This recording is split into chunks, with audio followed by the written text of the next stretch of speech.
जी अस्सलाम वालेकुम, मेरा नाम है डॉक्टर सब्री अली। मैं आप सबको अपने चैनल पर वेलकम करता हूँ। नाज़रीन, पिछली वीडियो मैंने बात की थी शुगर के बारे में, उसकी अक़साम क्या हैं, क्या कैटेगरीज हैं, क्या अलामत हैं, कैसे तशख़ीस करते हैं। तो आज हम बात करेंगे शुगर की वजह से जो सबसे बड़ी इंपॉर्टेंट कम्प्लिकेशन है, जो पेचीदगी आती है, वह डायबिटिक फुट।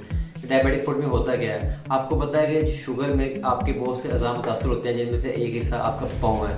होता ये है कि खून की शरीयानों में जो खून की का जो बहाव है वो कम हो जाता है, जिससे पाँव को खून कम पड़ता है, और जिसकी वजह से डायबिटिक फुट जैसी मसाइल का सामना करना पड़ता है। तो बेसिकली इसमें ये होता है कि आपकी तो साबिक कमजोरी हो जाती है। शुगर के मरीज़ को ये नहीं पता चलता कि उसके पाँव में कोई कांटा चुभा है, तो उसे एहसास नहीं होता, या कोई उसके जूते में कोई कांटा है या कोई और चीज़ है, उसे पता नहीं चलता।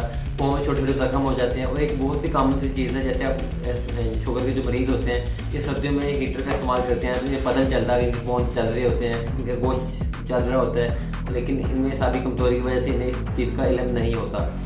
किसी अहम वजूहत में एक वजह यह है कि जब आपका ब्लड शुगर लेवल बहुत ज़्यादा हाई रहेगा, तो बाहर से वायरसी बैक्टीरिया को बहुत ज़्यादा मौका मिल जाता है कि वो आगे क्या नाम है आपके जिस्म पर हमला करें और आपको बहुत से नुकसान उठाने पड़ सकते हैं। और बाज़ बात इनमें ये भी होता है, ये है कि एक तो इनकी क़ुव्वत मुदाफ़िअत बहुत कम हो जाती है, जिससे बाहर से इन्फेक्शन के चांसेस बहुत ज़्यादा बढ़ जाते हैं। तो अगर हम बात करें कि हमें इनमें क्या बातों का ख्याल रखना है, तो सबसे पहले आपने ये देखना है कि आपने अपनी शुगर को कंट्रोल रखना है। आप जो शुगर का मरीज़ है उसके पाँव का रोज़ाना मुआयना करना है, 5 उंगलियों को देखना है कि उसमें कोई जख्म तो नहीं, कोई अल्सर तो नहीं बन रहा, किसी तरह का कोई फंगल इन्फेक्शन तो नहीं हो रहा। उसके अलावा जिस्म के मुख्तलिफ हिस्सों में आपने देखना है, जैसे उंगलियों में देखना है कि कोई जख्म तो नहीं है, कोई कट तो नहीं आ गया।